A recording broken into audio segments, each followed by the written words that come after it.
SSC-GD का जो online application form है उसको शुरू कर दिया गया है। अगर आपने भी मैट्रिक पास किया हुआ है और आपको जो अलग-अलग फोर्सेस में कांस्टेबल जीडी के पदों पे भर्ती होना है तो बड़ी आसानी से घर बैठे ऑनलाइन जो एप्लीकेशन फॉर्म है उसको भर सकते हैं।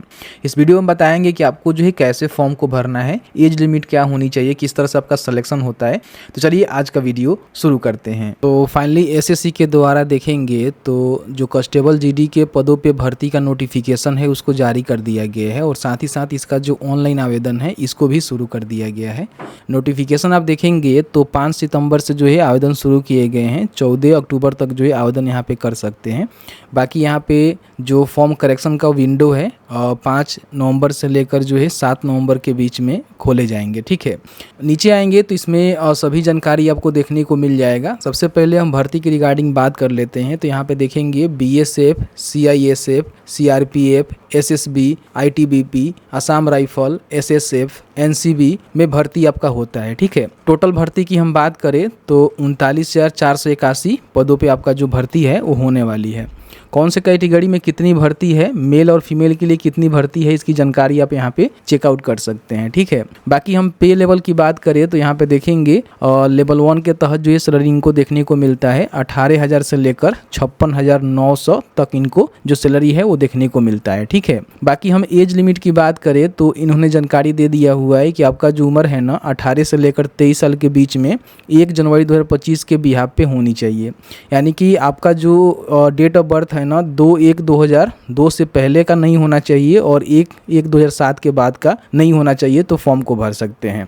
इसमें आपको अपर एज में छूट भी मिलता है। एससी एसटी हैं तो 5 साल छूट मिल जाएगा, ओबीसी हैं तो 3 साल छूट यहाँ पे मिल जाएगा, कोई एक्स सर्विसमैन है तो उसको 3 साल यहाँ पे छूट मिल जाएगा। ठीक है, बाकी इसमें ज़्यादा कोई जानकारी रहता नहीं है। तो अब सीधे आपको फॉर्म भरना बताते हैं कि कैसे फॉर्म को आपको भरना है। फॉर्म भरने से पहले आपको बता दें कि एसएससी जीडी की आप तैयारी करना चाहते हैं तो आपको जो है एग्जाम दौर के स्पॉट टीचर के द्वारा एक पीडीएफ बुक बनाया गया है जिसके बारे में आपको हम बता देते हैं। अगर आप तैयारी करना चाहते हैं तो इसको 99 में परचेज कर सकते हैं। यहाँ पे देखेंगे तो एसएससी जीडी की जो भी क्वेश्चन बैंक है आपको देखने को मिलेगा और मात्र 99 रुपये में आप इसको बाय कर सकते हैं। यहाँ पे बाई के बटन पर क्लिक करके पेमेंट करेंगे और पेमेंट करके अपना जो पीडीएफ है उसको डाउनलोड कर सकते हैं। कभी भी पीडीएफ डाउनलोड करने में किसी प्रकार की समस्या हो रहा है तो इनका जो व्हाट्सअप नंबर यहाँ पे है या फिर सीधे जो इनको कॉल कर सकते हैं 9 बजे से लेकर 6 बजे के बीच में। ठीक है, अप्लाई करने के लिए आपको जो है एसएससी के ऑफिशियल पोर्टल पे आना होगा। आप सभी को पता ही है कि यहाँ पे अगर आपने ओटीआर नहीं किया हुआ है तो सबसे पहले आपको ओटीआर करना होगा। तो यहाँ से अपना जो रजिस्ट्रेशन नाउ का बटन है इस पर क्लिक करके अपना जो ओटीआर है वो कंप्लीट कर सकते हैं। ओटीआर कैसे करना होता है उसके लिए हमने वीडियो बना दिया हुआ है और एक बार ओटीआर कर लेते हैं तो बार बार आपको ओटीआर करने की आवश्यकता नहीं होती है। उसी ओटीआर नंबर से आप सीधे यहाँ पे लॉगिन करके फॉर्म को अप्लाई कर सकते हैं। मैंने जो पूर्व में यहाँ पे ओटीआर कर लिया हुआ है तो उसका जो भी रजिस्ट्रेशन नंबर है, जो भी हमने पासवर्ड क्रिएट किया था उसको डालेंगे, कैप्चा को फिल करेंगे, लॉगिन के बटन पर क्लिक करेंगे। जैसे ही लॉगिन करेंगे तो आपके सामने आपका जो डैशबोर्ड है इस तरह से खुल जाएगा। नीचे यहाँ पे देखेंगे तो लाइव एग्जामिनेशन में आप देखेंगे तो एसएससी कांस्टेबल जीडी का जो फॉर्म भरने का लिंक है आपको देखने को मिलेगा। यहाँ भी इसका जो स्टार्टिंग डेट है और इन डेट है उसको आप चेकआउट कर सकते हैं। यहाँ पे आपको अप्लाई करना है तो अप्लाई के बटन पे क्लिक करना है। यहाँ पे जो भी इंस्ट्रक्शन है आपको देखने को मिलेगा कि जो भी इसमें फोटो और सिग्नेचर आपका लगेगा उसका साइज क्या होनी चाहिए और किस तरह से अपना जो पेमेंट है वो कर सकते हैं। तो इसको आप चेकआउट कर लीजिएगा। फिल फॉर्म के बटन पे क्लिक करेंगे। अब यहाँ पे आपने रजिस्ट्रेशन करते समय यानी कि ओटीआर करते समय जो भी अपना पर्सनल डिटेल्स दिया हुआ है वो सभी यहाँ पे आपको देखने को मिलेगा, जिसको आप चाहें तो यहाँ पे चेकआउट कर सकते हैं। हालांकि इसमें अभी आप किसी प्रकार के सुधार नहीं कर सकते हैं। तो आपको नीचे आना है, नेक्स्ट के बटन पे क्लिक करना है। यहाँ पे सक्सेस का ऑप्शन मिलेगा, आपको ओके कर देना है। यहाँ पे अपना जो भी हाईएस्ट एजुकेशनल क्वालिफिकेशन है उसकी जानकारी भरना है कि अभी आप कहाँ तक पढ़े लिखे हैं। ठीक है, तो इसमें हो सकता है कि आप जो है मैट्रिक ही पास होंगे तो मैट्रिक ही पास बताएंगे। अगर आपने इंटरमीडिएट कंप्लीट कर लिया हुआ है तो इंटरमीडिएट की जानकारी डालेंगे। अगर आपने डिप्लोमा, ग्रेजुएशन, पीजी, पीएचडी किया हुआ है तो उसकी जानकारी डाल सकते हैं। तो जो भी आपका क्वालिफिकेशन होगा, जो कि हाईएस्ट क्वालिफिकेशन होनी चाहिए, उसका सिलेक्शन यहाँ पे करेंगे। यहाँ पे देखेंगे एसएससी जीडी के लिए अगर आपने 10वीं पास कर लिया हुआ है तो फॉर्म को भर सकते हैं। तो यहाँ पे 10th स्टैंडर्ड ही आपको देखने को मिलेगा। यहाँ पे पूछ रहा है कि आपका जो एजुकेशनल क्वालिफिकेशन का स्टेटस है वो पास होनी चाहिए। अपीयर है तो फॉर्म को नहीं भर सकते हैं। आपने कब पास किया हुआ है, कौन से बोर्ड से पास किया हुआ है, बोर्ड का नेम क्या है, आपका रोल नंबर क्या है, वो सभी जो है रजिस्ट्रेशन करते समय आपने जो भी जानकारी दिया हुआ है वहाँ से ले लेता है, आपको नहीं डालना होता है। तो यहाँ पे इन्होंने साफ साफ कहा हुआ है, तो यहाँ पे साफ साफ जो है मैट्रिक का जो परसेंटेज है वो आपको बताना होता है। लेकिन काफ़ी सारे लोग ऐसे हैं जो कि जिनके जो मार्कशीट है ना कोविड-19 के तहत परसेंटेज वहाँ पे दर्ज नहीं किया गया है, तो सीधे जो है एनए कर सकते हैं। आपकी अगर मार्कशीट पे परसेंटेज नहीं है तो एनए कर दीजिएगा। अगर आपके मार्कशीट पे परसेंटेज है तो यहाँ पे परसेंटेज बताएंगे, अगर आपका सीजीपीए है तो सीजीपीए बताएंगे, ठीक है। तो दोनों में कोई एक डालना है, जैसे कि यहाँ पे परसेंटेज का ऑप्शन वाला में, और उसके बाद यहाँ पे सेव एंड नेक्स्ट के बटन पे क्लिक करेंगे। इस तरह से आपका जानकारी जो है यहाँ पे सेव हो जाएगा। ओके के बटन पर क्लिक करेंगे। अब यहाँ पे आपको जो है एडिशनल इन्फॉर्मेशन भरना है, जिसमें अगर आप एक सर्विसमैन है तो बता सकते हैं आर्मेड फोर्सेस में। यस करेंगे तो यहाँ पे आपको जो भी उसका आर्मेड फोर्सेस का ज्वाइनिंग डेट है वो बताना होगा, कब आपने डिस्चार्ज किया था वो बताएंगे। फिर यहाँ पे आपने जो है कितने लेंथ तक काम किया हुआ है आर्मेड फोर्सेस में, यानी कि जो भी आर्मी नेवी और आपका एयरफोर्स होता है उसमें आपने पूर्व में काम किया हुआ है तो जानकारी भर सकते हैं। फिर यहाँ पे देखेंगे date of joining of civil post, ये सब आपको देखने को मिलेगा। तो अगर आप यहाँ पे नो करेंगे तो जानकारी आपको नहीं भरना होगा, ठीक है। बाकी अगर आप एज में छूट लेना चाहते हैं, जैसे कि मैंने आपको इसमें बताया कि अगर आपका अपर एज ज़्यादा हो गया है तो SC ST को 5 साल, OBC को 3 साल यहाँ पे छूट देखने को मिलेगा। तो अगर आपको छूट चाहिए तो आप यहाँ पे यस करेंगे तो देखेंगे तो OBC को यहाँ पे 3 साल, SC ST को 5 साल छूट मिल जाएगा। तो उसकी छूट की जानकारी आप यहाँ पे ले सकते हैं। नहीं लेना चाहते हैं सीधे नो करेंगे, आपको सिलेक्शन का ऑप्शन नहीं देखने को मिलेगा। अपना जो पर्सनल इन्फॉर्मेशन है, अगर आप जो भी असेसिंग जॉब अपॉर्चुनिटी होता है उसके साथ शेयर करना चाहते हैं तो आप यहाँ पे यस करेंगे, अन्यथा नो करेंगे। जो भी आपके मन में आए वो कर सकते हैं और उसके बाद सेव है नेक्स्ट के बटन पे क्लिक करेंगे। इस तरह से आपका जो डेटा है सेव हो जाएगा। ओके के बटन पे क्लिक करेंगे। अब यहाँ पे आपको जो है एडिशनल इन्फॉर्मेशन 2 भरना होगा, जिसमें सबसे पहले जो है एग्जामिनेशन सेंटर का आपको प्रेफरेंस देना होता है कि आपको जो है एग्जाम कहाँ देने जाना है। यहाँ पे देखेंगे तो बहुत जो है सेंटर आपको देखने को मिलता है। जो भी आपके नियरेस्ट में सेंटर है उसकी जानकारी आप यहाँ पे सर्च करके डाल सकते हैं, ठीक है। तो इस तरह से मैं यहाँ पे एग्जामिनेशन सेंटर डाल देता हूँ। फिर यहाँ पे प्रेफरेंस 2 में हम सिलेक्शन करेंगे। ध्यान रखेंगे सेम एग्जामिनेशन सेंटर सेलेक्ट मत करिएगा, अल्टरनेटिव करिएगा, ठीक है। उसके बाद 3 जो है आपको देना होता है, तो 3 सेंटर यहाँ पे हम अपने हिसाब से भर देते हैं, ठीक है। उसके बाद कंप्यूटर बेस्ड जो एग्जामिनेशन होगा उसका जो मीडियम है आप क्या रखना चाहते हैं, हिंदी, इंग्लिश, देखेंगे बंगाली हो गया, गुजराती हो गया, कन्नाडा हो गया। इस तरह से देखेंगे तो अलग अलग जो है यहाँ पे लैंग्वेज दिया गया है। जो भी लैंग्वेज में आप अपना जो भी कंप्यूटर बेस्ड यानी कि CBT एग्जाम है, कंप्यूटर बेस्ड एग्जामिनेशन यानी कि CB देना चाहते हैं उसका सिलेक्शन यहाँ पे करेंगे। मोस्टली मैं हिंदी में देना चाहता हूँ तो हिंदी में ही इसको डालूंगा। फिर इसको वेरीफाई भी करना होगा, 2 बार आपको ये भरना है, ठीक है। उसके बाद अगर आप NCC होल्डर कैंडिडेट हैं तो आप यहाँ पे बता सकते हैं। यस करेंगे तो उसकी जो भी जानकारी है कि आपका जो NCC टाइप है वो किस प्रकार का होता है। तो बेसिकली यहाँ पे 3 प्रकार का होता है, ABC। तो जो भी आपका सर्टिफिकेट होगा उसका सिलेक्शन करेंगे। फिर यहाँ पे फिर उसको दोबारा वेरीफाई करेंगे। अगर आपके पास NCC सर्टिफिकेट नहीं है तो आप इसको नो कर सकते हैं। यहाँ पूछा जा रहा है कि game, sport, district, state, national, international level के आपने पार्टिसिपेट किया हुआ है तो आप यहाँ पे यस करके उसकी जानकारी बता सकते हैं कि आपने जो है कौन सा लेवल से कहाँ से खेला हुआ है। नहीं खेले हुए हैं तो यहाँ पे नो कर सकते हैं। यहाँ पे आपका जो भी डोमिसाइल स्टेट है, जहाँ से बिलोंग करते हैं, जहाँ आपका घर है, वो जो है सिलेक्शन करना है। फिर यहाँ पे देखेंगे तो इसको वेरीफाई भी आपको करना होगा, तो इस तरह से वेरीफाई करेंगे। फिर यहाँ पे अपना जो भी डोमिसाइल डिस्ट्रिक्ट है उसका सिलेक्शन करना है कि आप जो है कौन से डिस्ट्रिक्ट के अंतर्गत आते हैं, फिर उसको भी आपको यहाँ पे वेरीफाई करना है। तो इस तरह से जो है डिस्ट्रिक्ट का सिलेक्शन करना है। उसके बाद यहाँ पे पूछा जा रहा है कि कभी आपने माइग्रेशन किया था स्टेट यूटी से ओरिजिन स्टेट यूटी में, डोमिसाइल में। तो अगर आपने किया था तो आप यहाँ पे बता सकते हैं कभी माइग्रेशन आपने किया था। तो नहीं किए थे तो सीधे नो करेंगे। यहाँ पे देख सकते हैं कि जो भी कैंडिडेट अगर नेक्स्ट अफेक्टेड डिस्ट्रिक्ट से नेक्सल अफेक्टेड डिस्ट्रिक्ट होता है उससे आप बिलोंग करते हैं तो यस कर सकते हैं, नहीं तो नो करेंगे। अगर आप बॉर्डर डिस्ट्रिक्ट के अंतर्गत आते हैं तो यहाँ पे यस कर सकते हैं, नहीं तो नो करेंगे। अब यहाँ पे जो भी आपका पोस्ट प्रेफरेंस है, जैसे कि जो भी इसमें अलग अलग फोर्सेस है उसका प्रेफरेंस देना चाहते हैं तो यहाँ पे आपको प्रेफरेंस देना होगा, ठीक है। इसके लिए आपको करना क्या है, तो यहाँ पे इन्होंने बताया हुआ है कि जो भी हमारा नोटिफिकेशन है उसमें जो पारा नंबर 14.9 है यहाँ पे इसकी जानकारी दी गई है। उसके हिसाब से यहाँ पे अपना जो भी पोस्ट प्रेफरेंस है वो दे सकते हैं। तो यहाँ पे देखेंगे 14.9 में इन्होंने जानकारी दिया हुआ है कि जो भी प्रेफरेंस आप देंगे तो इसको जो है फॉलो करके आप देंगे। जैसे कि मान लीजिए अगर आप यहाँ पे BSF का प्रेफरेंस देना चाहते हैं तो A देंगे, CISF का देना चाहते हैं तो B देंगे, CRPF का देना चाहते हैं तो C देंगे। तो इस तरह से आपको जो जानकारी है जिसको भी आप फर्स्ट में रखना चाहते हैं, क्योंकि देखिए यहीं पे जो है काफ़ी सारे जो कैंडिडेट होते हैं ना वो गलती करते हैं और बाद में पछताते हैं।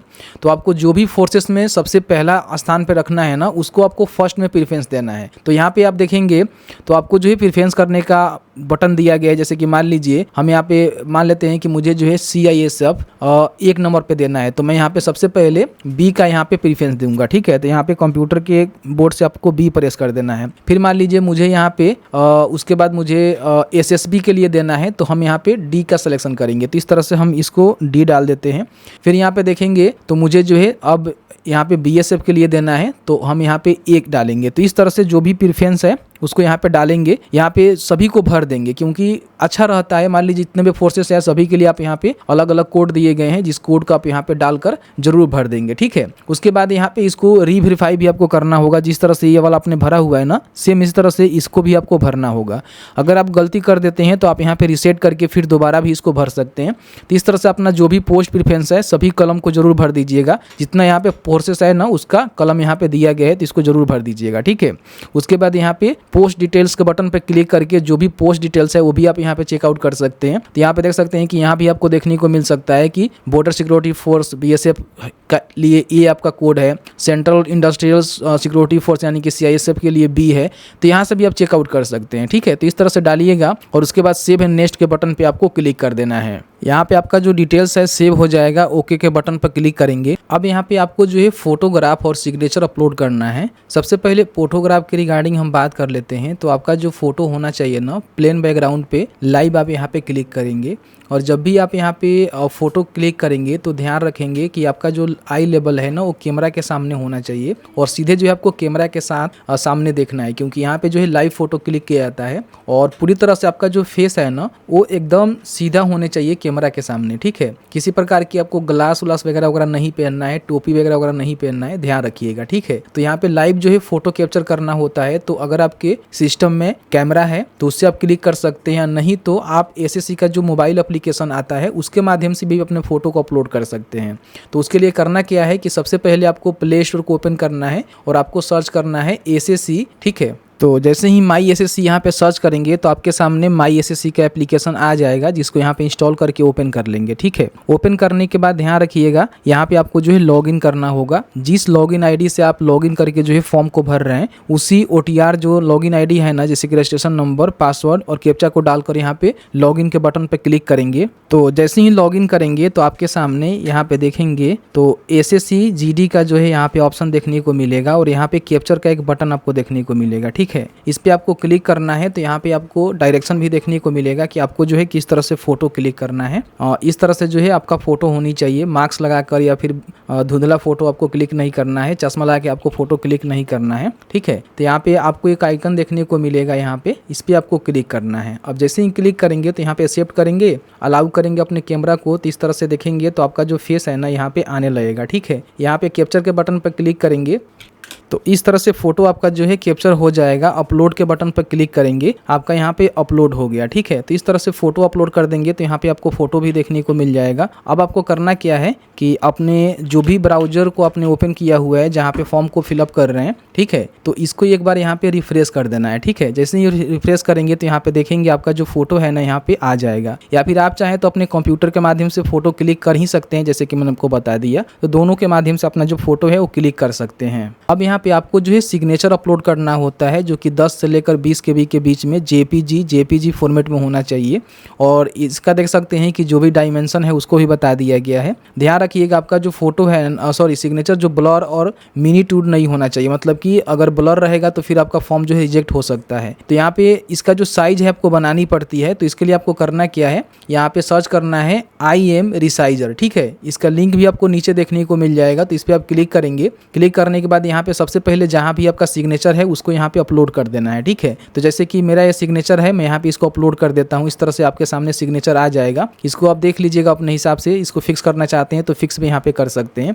यहाँ पे इसका जो विथ देना है ना, यहाँ पे 450 रखिएगा। ठीक है, और यहाँ पे आपको 220 रखना है और यहाँ पे इंच नहीं करना है, आपको पिक्सल कर देना है। ध्यान रखिएगा। ठीक है, इतना काम आपको करना है। और यहाँ पे आपको जैसे 10 से 20 KB मांगा जा रहा है तो हम 15 KB कर देते हैं। यहाँ पे KB ही रहने देना है। और यहाँ पे देखेंगे तो नेक्स्ट का एक बटन मिलेगा जिसपे आपको क्लिक करना है। थोड़ा सा वेट करेंगे तो आपका जो फोटो है वो 14 KB में यहाँ पे करके दे दिया हुआ है। अब यहाँ पे आने के बाद यहाँ पे अपलोड के बटन पर क्लिक करेंगे। डाउनलोड में जहाँ भी आपका फोटो है उसका सिलेक्शन करेंगे, आपका जो सिग्नेचर है इस तरह से यहाँ पे आ जाएगा। ठीक है, तो यहाँ से बहुत ही आसानी से अपना जो फोटो का साइज है वो बना सकते हैं। इस तरह से जरूर बना लीजिएगा। उसके बाद सेव एंड नेक्स्ट के बटन पे क्लिक करेंगे, आपका डेटा इस तरह से सेव हो जाएगा। ओके के बटन पर क्लिक करना है। अब आपने जो भी फॉर्म फिलअप किया हुआ है ना, पूरी जानकारी यहाँ पे आपको प्रीव्यू फॉर्म में देखने को मिलेगा। इसको आप चेकआउट कर लीजिएगा। कहीं भी आपको लगता है कि एडिट करना है तो उसके सामने यहाँ पे एडिट का ऑप्शन दिया गया है।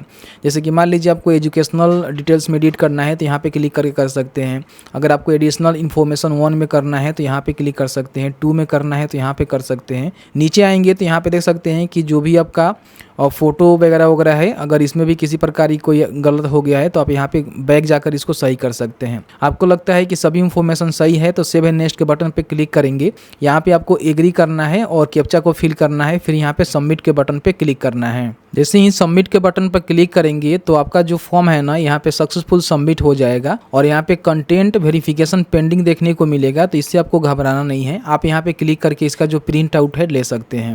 लेकिन ध्यान रखिएगा, अगर आप उस कैटेगरी से आते हैं जिसमें आपको 100 रुपये का पेमेंट करना पड़ेगा, यहाँ पे SSC GD का नोटिफिकेशन का वाला जो लिंक है इस पर क्लिक करेंगे तो यहाँ पे देखेंगे तो अगर आप जनरल OBC से आते हैं तो आपको जो है 100 रुपये का पेमेंट करना होगा। ठीक है, तो उस कंडीशन में यहाँ पे पेमेंट करने के लिए बोलेगा तो आप जो अपना जो पेमेंट है net banking, UPI, credit card, debit card से कर देंगे। उसके बाद इस तरह से आपका जो फॉर्म है ना वो सबमिट हो जाएगा। यहाँ से अपना जो प्रिंट आउट है वो निकाल सकते हैं। गो टू डैशबोर्ड के बटन पे क्लिक करेंगे। भी आप अपने एप्लीकेशन का जो स्टेटस चेक करना चाहते हैं या फिर इसको प्रिंट करना चाहते हैं, माई एप्लीकेशन के बटन पर क्लिक करेंगे तो जो भी आपने फॉर्म को फिलअप किया हुआ है, जैसे कि यहाँ पे देखेंगे तो हमने जो है MTS का फॉर्म फिलअप किया हुआ है उसकी भी स्टेटस चेक कर सकते हैं। और जो हमने GD का फॉर्म फिलअप किया हुआ है उसका भी एप्लीकेशन का जो स्टेटस है यहाँ पे चेक कर सकते हैं। यहाँ पे देखेंगे कंटेंट वेरिफिकेशन स्टेटस में आप देखेंगे तो यहाँ पे फोटो एंड सिग्नेचर अपलोड हो गया है और आपका जो एप्लीकेशन स्टेटस है यहाँ पे सक्सेस दिखा रहा है। इसका मतलब ये है कि आपने जो है फॉर्म को फिलअप कर दिया हुआ है। बाकी यहाँ पे पेमेंट डिटेल्स में देखेंगे तो आपका जो पेमेंट है ना वो माफ है, तो यहाँ पे आपको पेमेंट नहीं करना है। जिनको पेमेंट करना होता है उनको यहाँ पे 100 रुपये का पेमेंट का स्टेटस भी देखने को मिल जाता है। इसको भी आप यहाँ से प्रिंट आउट कर सकते हैं। तो जैसे कि आपने देखा कि मैंने जो है पूरी जानकारी आपके साथ शेयर कर दिया कि इस तरह से SSC GD का जो फॉर्म है उसको भरना है। भरने के बाद इसका जो प्रिंट आउट है निकाल कर अपने पास सुरक्षित रख लीजिएगा, क्योंकि फ्यूचर में कभी ना कभी इसका काम लगेगा। जब आपका एडमिट कार्ड आएगा, ठीक है, उस समय कहीं ना कहीं ये जानकारी आपको देनी पड़ेगी। तो मैंने जो है पूरी जानकारी आपके साथ शेयर करने की कोशिश किया हुआ है। आपके मन में कोई भी सवाल होगा इस वीडियो से रिगार्डिंग तो आप हमें बता दीजिएगा कमेंट सेक्शन में, उसकी पूरी जानकारी आपके साथ शेयर करने की कोशिश की जाएगी।